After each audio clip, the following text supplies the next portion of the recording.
Hello everyone, this is Jake from Jake's Scary Unusual. In today's story, we're going to talk about a man named Bill that went to Portlock, Alaska. Yes, Portlock, Alaska. That is where the Bigfoot sighting was back in the 1950s. If you guys enjoy this episode, please leave a like, share, and subscribe. I appreciate all your support, like always. And thank you again for 100 subscribers. Sit back, relax, and enjoy the show.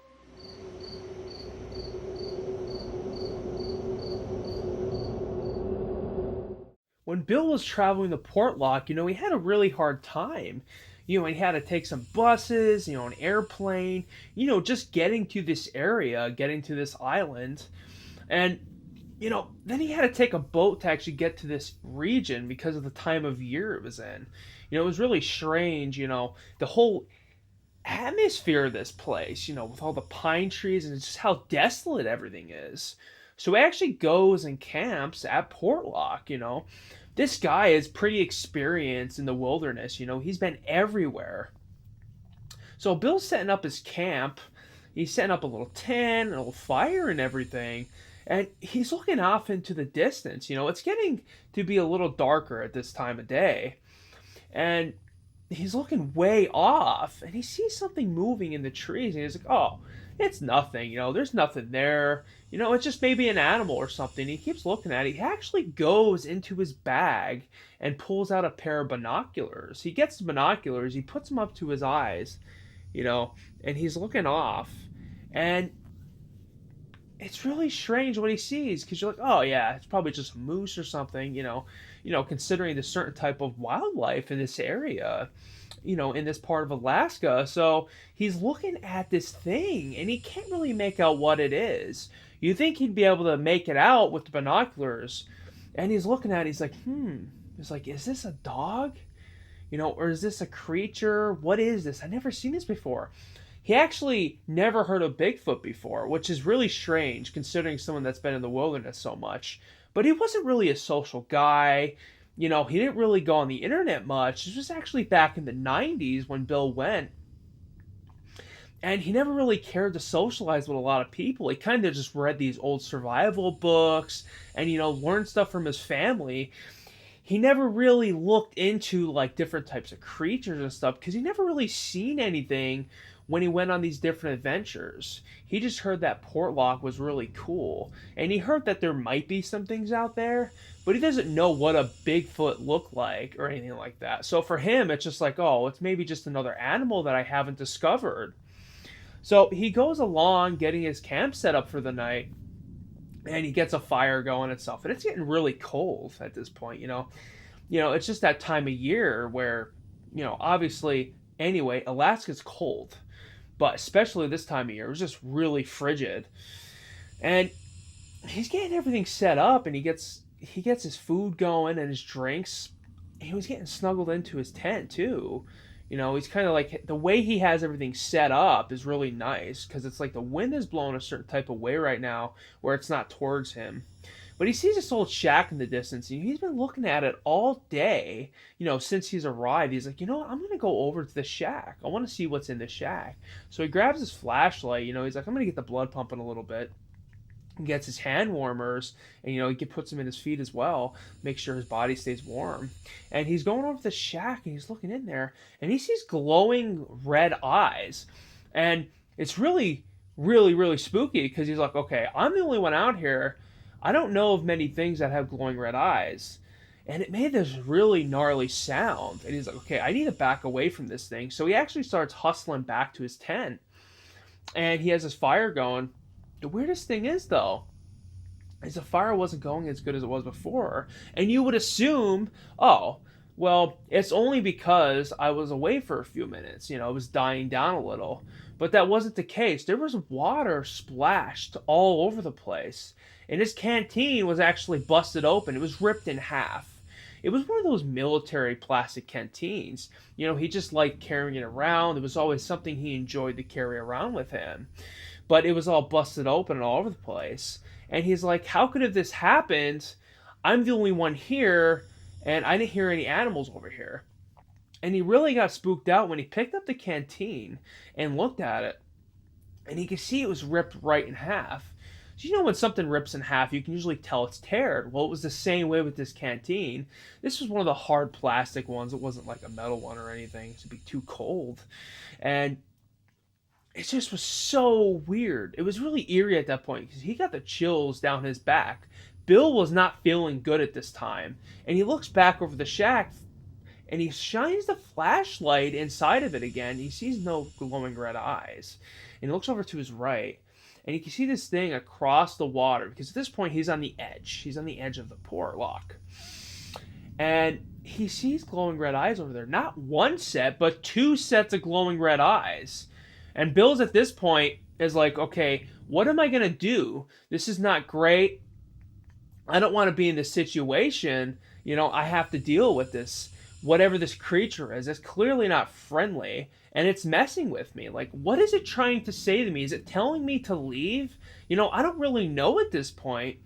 But, he just thought to himself, let's just settle down and maybe it'll go away, maybe things will change overnight. So he gets his fire going a little better, gets some more logs in there, gets it really glowing good, and he eats his dinner. He hears nothing, he doesn't see anything. But at this point, obviously, Bill is pretty spooked out. He's not sure what to do next, but he just keeps playing along with everything and just like calming himself down. He's like, oh, well, maybe a bear came over, or something stepped on my canteen. It just looks like it was ripped in half, but in reality, it was just busted from getting stepped on. So, he eats his dinner. He goes in his tent. He has the fire going really nice outside, and he's falling asleep. And next thing you know it, he hears something hit his tent, and he's like, what was that? This doesn't make any sense. There's no one else out here. Maybe a bird or an owl maybe hit my tent. So he looks at his tent and he sees there's a little tear in it. And then from the other side, he hears a boom. And he looks and then there's another tear. It's like, okay, is something hitting my tent? What's going on here? And another one from the other side. And this time, whatever hit his tent went right through it. Fell right inside with him. It was really hot. He was like, oh, he burned himself. And it's actually a rock that was near the fire. It got really hot. And because it was so hot, it actually burned through the type of plastic this tent was made of and landed next to him on his sleeping bag. And he burned himself with it. And he's like, okay, there's someone here. Whatever it is that doesn't want me here, I need to make up my mind then. I gotta do something really quick. So he actually unzips his tent. He actually has a knife with him. And he goes outside his tent. It's like a good hunting knife. About like 8 to 10 inches. And he's looking around. He's ready to use it. He's thinking, okay, someone's trying to take me out. Someone's trying to hurt me. Or maybe they're just playing tricks with me. Maybe there's some group of kids or something. Or some like adults that are just causing trouble for me. And he's looking around the tent. And he doesn't see anything. And it's like, okay, well, I know I saw that thing with the glowing red eyes before. I wonder if this has anything to do with it. Is there a creature that I don't know about that maybe I should have looked into before coming out here? He just knew it was a really tranquil place. He didn't know the actual history of this. Bill is an avid explorer and hiker, and he actually lives in Alaska. I think he would know the folklore by now. So he's looking around. His fire's going pretty well still. But he looks around and he can see these really strangely large footprints around his fire. And he can see where the rocks were taken out because these were decent sized rocks. I mean, about this big, a big sized rock was actually taken away near these fires. And he's looking around. He grabs his light, he turns it on. And he can see something running really fast in the distance away from him and his camp. And he's like, you know what? It's best if I just stay here for the night. Stay up, stay near the fire, and just stay guard. Because I have no other choice but to do that. This is a situation I really don't want to get involved with if this thing's going to come back. So the best thing I can do is stand my guard, keep this thing away with whatever I have to do. And the worst part is, Bill's thinking to himself, There's multiples of these things. I seen multiple sets of these things' eyes from across the water, and then it's like it tricked me when it was inside that little cabin back there, that old abandoned shack. It's like one of the other ones tried putting out the fire at my camp while it was distracting me. It's like I knew I was gonna go over there. It's like these things had experience with other people in this area and that have may even camped here. And that's the creepiest thing about this whole story is the experiences prior.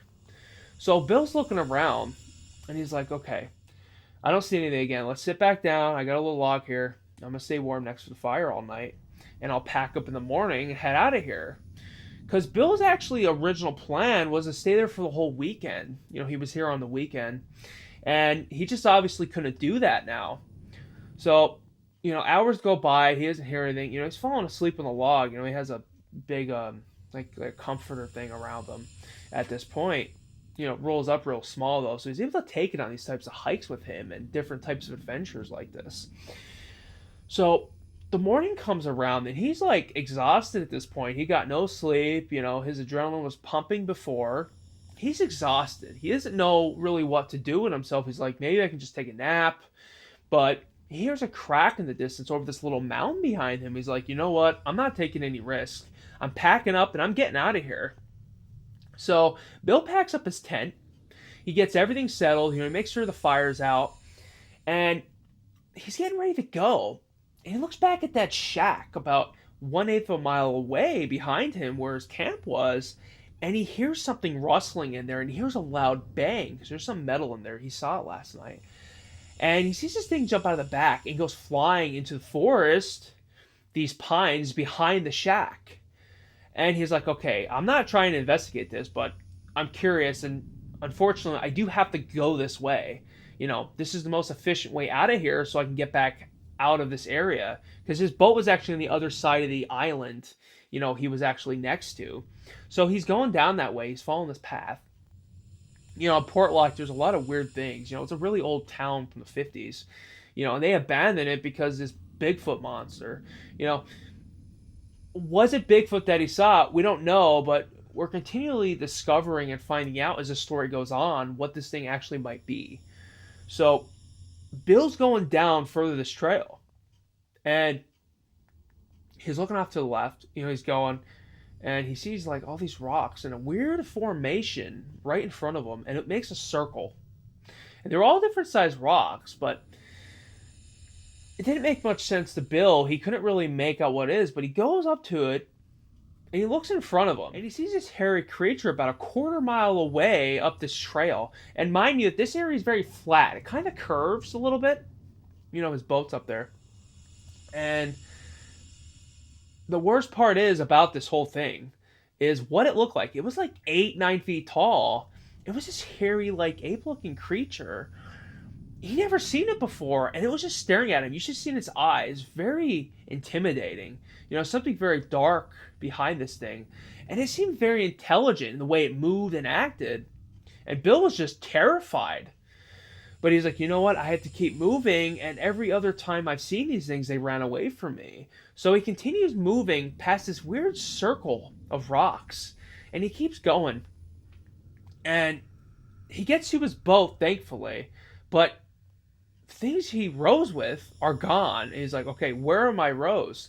I need to get out of here. And he's looking off behind this rock. He can see a piece of the wood sticking up. So he's walking over, and he can see these things again in the distance. He's like, what's going on here? What's watching me? And then rocks start getting thrown at him. He's like, boom, boom. And he looks, and there's a rock right next to him. And then he hears another one to the right. At this point, though, he's so spooked out. He's like, okay, whatever's wrong with these oars, I'm going to get them and get out of here. He grabs it. One's good. The other one's slightly cracked. So he's like, you know what? I don't care. I'm taking them. I'm taking the risk. I need to get out of here. This place is messed up. There's creatures. There's things I don't know about. And I think they're telling me something. They're telling me to leave. He started getting that feeling the night before. He's like, okay, I need to get out of here. I need to make a plan because there's something going on here and I can't control this. Bill grabs his oars. He's running over to his boat, and then more rocks come, like little pebbles here and there. And you can hear this weird growling sound like off in the distance, and he just gets extremely uncomfortable. It feels like he's being watched more and more. And it seems like these things are everywhere around him. So he gets in his boat, puts his stuff down. Luckily, the boat's fine. And, before he put all that in, he was pushing it off into the water. He jumps in, and more rocks get pummeled at him. It's like, what's going on? Thrown constantly. He gets in, he gets his oars going. Luckily, he gets out of there. He rows, he gets across the shore, makes his way down the road, you know, and eventually he gets on a plane and he's just there, just shocked. He's like, what did I see? What was following me? I'm not really sure what I went through, but I hated it. I hated every step of it. And, just the amount of courage Bill had to have to get through that and actually stay the night, it was probably for the best because it seemed like these creatures, they definitely seem like the Alaskan Bigfoot. It seems like these creatures really knew what they were doing. They really wanted Bill to not get out of there. They tried putting out his fire. So Bill's on the plane and he's just shocked. And Bill ended up getting home. He's writing a book about it. And Bill has talked to people many since then, and he's just, oh man, he's just in awe at this whole situation. So, anyways, that was Bill's Bigfoot Alaskan story. I hope you guys enjoyed. If you did, leave a like, share, and subscribe. And remember, I have all my podcasts now on YouTube. Podcasts are on YouTube. There is their own category on my channel. Please definitely check those out. I appreciate it. And have a great night, great day, and bye for now.